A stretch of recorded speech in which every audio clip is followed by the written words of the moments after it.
Welcome back to today's coverage, and today's date is August the 2nd, and we have gotten to round 5 of the Chennai, India, year 2022 Chess Olympiad.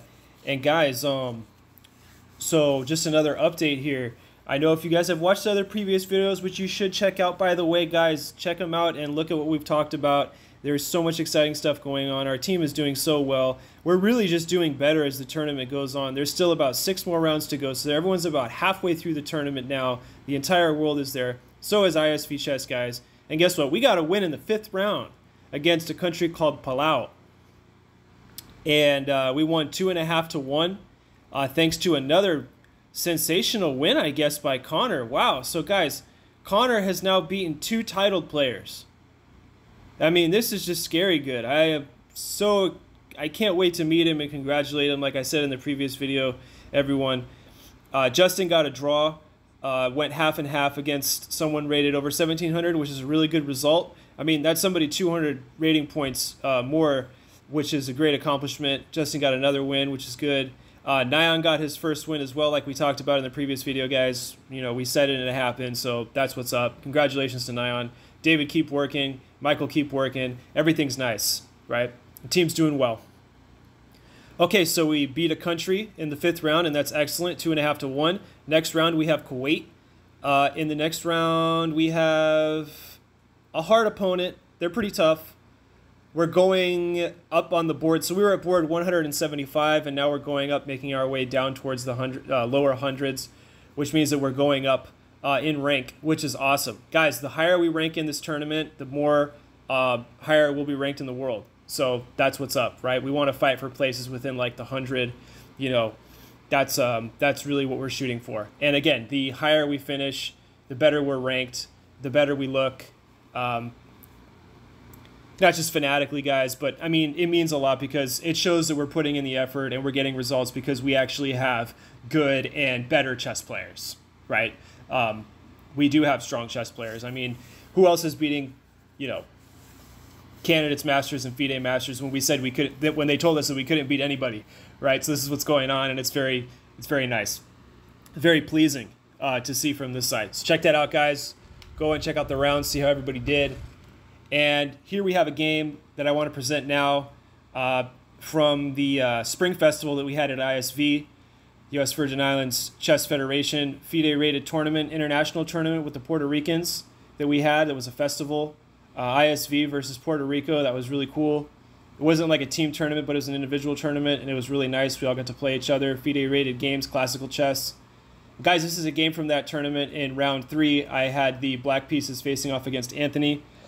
Anthony was rated 1,434, and I was rated 1,470, I think. No, 1455. Yeah, 1455. Anthony had the white pieces game, and this game, guys, started game with 1 to e4. Okay, so we played the Sicilian defense again. Typically, as I go with my ISV players, we typically play Sicilian defense. Right? This is an opening that I advocate a lot in my videos, guys. If you haven't checked out my videos, you should check out the FIDE Online Arena video playlist video from 2021, 2020. Got some great games there, high-level stuff. Okay, so we see e4, c5, knight f3, e6, bishop to c4, going for the Baudelaire Sicilian. It's kind of a fun game, guys. It's not like a game here that we want to go too in-depth on. There's just a couple themes that I want to look at, and it's kind of funny because Anthony's a good chess player, and it's funny to see what he does sometimes. It's hilarious. He definitely knows what he's doing with the pieces, right? It's funny. Knight to c6, short castles, a6, a4, which I think is a strong move. A4 is probably something a little newer. Maybe it's better to just develop one of the minor pieces, but a4 is kind of provocative here. Knight b5 attacking. Okay, guys, so the engine says that queen to e2 here is one of those like really good moves or really bad moves. We see the gold square there, so it's quite unsure what the case is with queen to e2.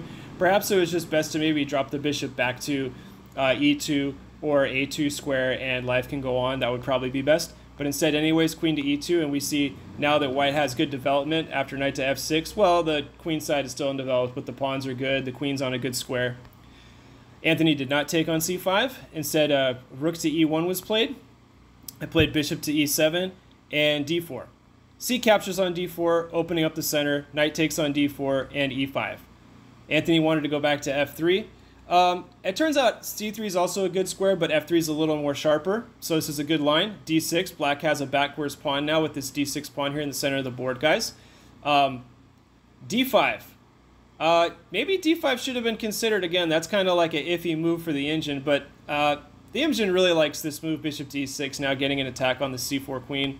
Right now, queen a4 check, queen d7, king d7, and knight to c3. Nice position, guys. Kind of a fun, homey position. Not too complicated. Black has a bishop pair here on the dark square and the light square. Whoops, yep, right here in the center of the board. So it's all good. Rook to c8 was played. Bishop to g5. Maybe I like bishop to g5. I like bishop to g5, but after h6, I don't like bishop captures on f6 here. I think it's best to just maybe drop back. Or, in case... Sorry about that, guys. In case, yeah, maybe... Okay, maybe best it is to take. Takes or just goes back, guys. Yeah, so it goes back or takes.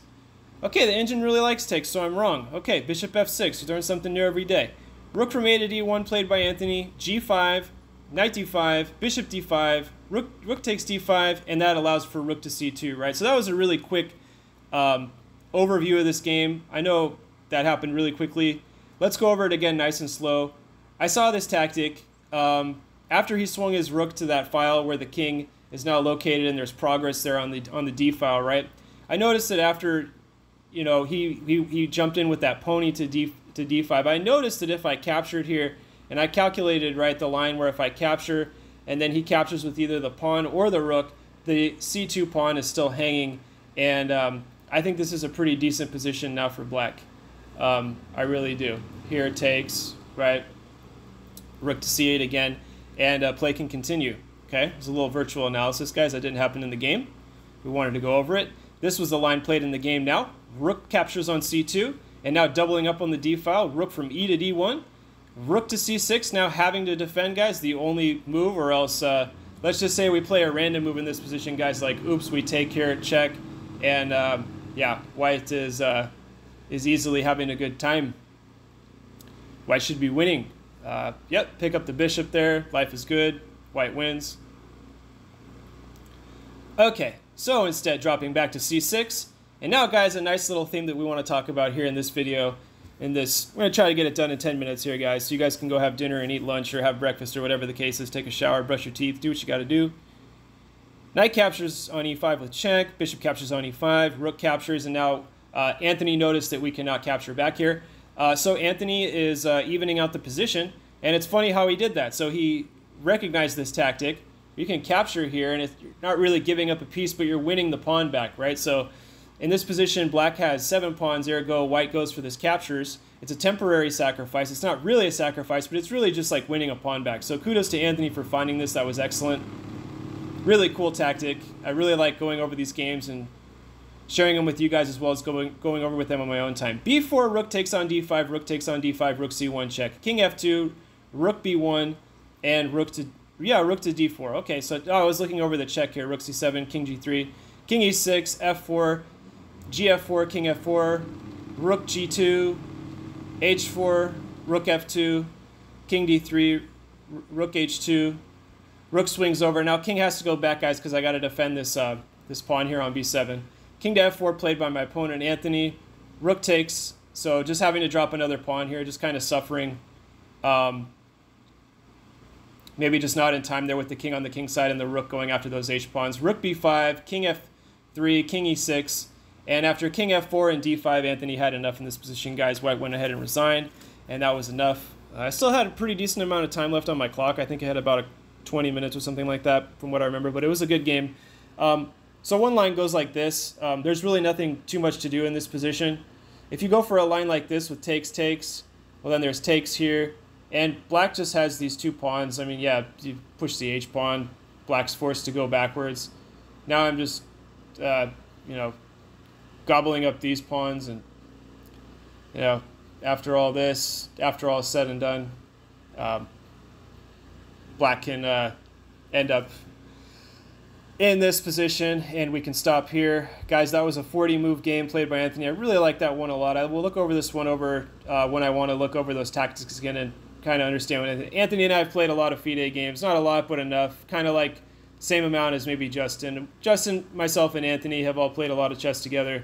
I've had the luxury of playing those guys, and former Olympiad players. Justin is now an Olympiad player on the national team. Got a draw today against Palau, guys, and we beat a country today 2.5-1. Congratulations, ISV Chess. Everybody take care of yourselves. High energy, good vibes, and as always, good luck with your chess online and over the board. See everyone on the other side. Take care, guys, and with much more updates to come, we'll see you guys on the other side tomorrow. Take care. Bye-bye.